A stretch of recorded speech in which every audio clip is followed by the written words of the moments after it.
নমস্কাৰ বন্ধু-বান্ধৱীসকল, স্বাগতম জনাইছোঁ জব লাভাৰ্ছৰ আজিৰ ভিডিঅ'লৈ। আজি লৈছোঁ আপোনালোকৰ এটি বিশেষ আৰু গুৰুত্বপূৰ্ণ খবৰ। তো বন্ধু-বান্ধৱীসকল, কি এই গুৰুত্বপূৰ্ণ খবৰ মই সবিশেষ আপোনালোকক জনাবলৈ গৈ আছোঁ। সেই ভিডিঅ'টি শেষলৈকে চাব। আৰু যদিহে আপুনি মোৰ ভিডিঅ' পোনপ্ৰথমবাৰৰ বাবে চাই আছে, তেন্তে মোৰ চেনেলটিক ছাবস্ক্ৰাইব কৰি ল'ব। তো বন্ধু-বান্ধৱীসকল, যোৱা 5 তাৰিখত হৈ যোৱা অসম পুলিচৰ যি এক্সাম আছিল, সেই এক্সামৰ বিষয় লৈ আপোনালোকলৈ এটি গুৰুত্বপূৰ্ণ খবৰ লৈ আহিছোঁ।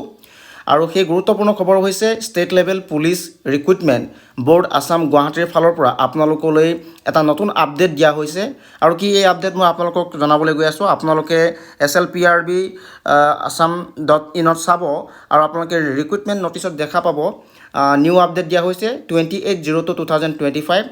এইটো যোৱাকালি দিয়া হৈছিলে আপোনালোকক নিউ আপডেট এটা। আৰু আপোনালোকে ডেছক্ৰিপশ্যনত চাব ইয়াতে question booklets and final answer keys of Paper 1 of CWT 2025 held on 05/01/2025 in connection with recruitment for SIUB in Assam Police, SIAB for Assam Commando Battalions, SI Command in APRO and Assistant Deputy Controller Civil Defense JR under GDCD and CGHG.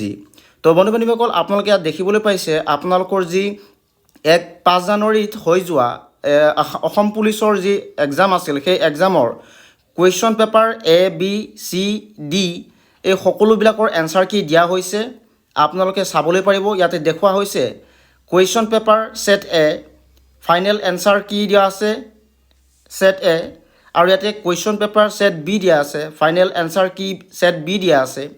Question paper set C আছে, final answer কি set C দিয়া আছে।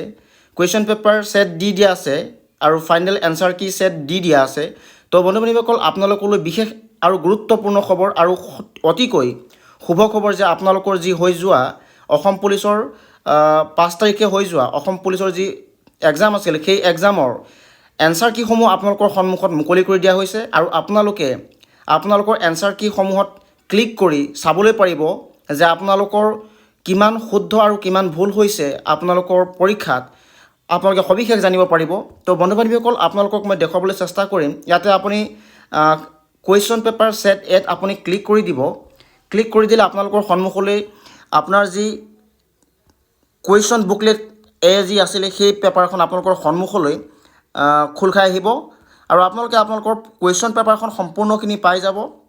ইয়াতে আপোনালোকক মই সবিশেষ দেখুৱাই দিছোঁ। তো আপোনালোকে চাই যাওক, এয়া আপোনালোকৰ কুৱেশ্যন সেট Aৰ যি পেপাৰ আছিল, সেই পেপাৰৰ প্ৰশ্নখিনি মই আপোনালোকক দেখুৱাই দিছোঁ। তো আপোনালোকে ইয়াত দেখা পাইছে ৰসৰাজ লক্ষ্মীনাথ বেজবৰুৱাই ৰচনা কৰা একমাত্ৰ উপন্যাসখন কি, আৰু ইয়াতে আপোনালোকক জোনবিৰি, কদমকলি, পদুম কুঁৱৰী, সুৰভি এই হিচাপে প্ৰথম প্ৰশ্নটি আছিলে আপোনাৰ কুৱেশ্যন সেট Aৰ। আৰু আপোনালোকে ইয়াৰ কুৱেশ্যন সেটৰ এনচাৰখনো পাব। আপোনালোকে চাব ইয়াতে লিখা আছে যে ফাইনেল এনচাৰ কি সেট A। তো তাতে আপোনালোকে ক্লিক কৰি দিব। আৰু ক্লিক কৰি দিলে আপোনালোকে দেখা পাব ইয়াতে দেখিছে government of Assam state level police recruitment board, SIUB in Assam police, SIAB in Assam commando battalions এনেকৈ লিখা আছে। আৰু ইয়াতে ভাৰ্জন A লিখা হৈছে আৰু আপোনালোকে দেখা পাইছে ফাইনেল বুলি লিখিছে। আৰু এয়া হৈছে আপোনালোকৰ এনচাৰ কি সেট Aৰ আপোনাৰ এনচাৰ কি হয়। আৰু এই এনচাৰ কি প্ৰথম এনচাৰটো আপোনাক মই কৈ দিছোঁ। এইটো এনচাৰ প্ৰথম আছিলে আপোনাৰ 1 নম্বৰ এনচাৰটো C দেখুৱাইছে ইয়াতে। তো বন্ধু-বান্ধৱীসকল, আপোনালোকে কুৱেশ্যন পেপাৰটো চাব আকৌ কি লিখা আছিলে যে ইয়াতে লিখিছিলে লক্ষ্মীনাথ বেজবৰুৱাৰ প্ৰথম উপন্যাসখন কি আছিল নহয় জানো। তো এই প্ৰথম উপন্যাসখন আছিল পদুম কুঁৱৰী। তো এই আপুনি চাব পাৰিব ইয়াতে যে আপোনাৰ যি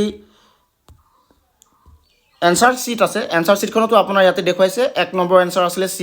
তো ঠিক তেনেদৰে বন্ধু-বান্ধৱীসকল, আপোনালোকৰ যিসমূহ কুৱেশ্যন পেপাৰ আছিলে set A, set B, set C আৰু সেট D সকলোৰে ইয়াতে ফাইনেল এনচাৰ কি সেট D দিছে। আপোনালোকে সকলোখিনি খুলি চাব পাৰিব। তো বন্ধু-বান্ধৱীসকল, আপোনালোকলৈ বিশেষকৈ সুখবৰ, আপোনালোকে যিসকলে যোৱা 5 জানুৱাৰীত অসম পুলিচৰ বাবে এক্সাম দি থৈ আহিছিল, সেইসকলে আপোনালোকৰ যি এনচাৰ কি আছে সকলো এনচাৰ কিসমূহ চাই ল'ব পাৰিব। তো বন্ধু-বান্ধৱীসকল, এয়া আছিল আজিৰ ভিডিঅ'। বন্ধু-বান্ধৱীসকলৰ এনে কিছু চাকৰি সম্পৰ্কীয় ভিডিঅ'ৰ বাবে মোৰ চেনেলটিক ছাবস্ক্ৰাইব কৰি ল'ব। ধন্যবাদ।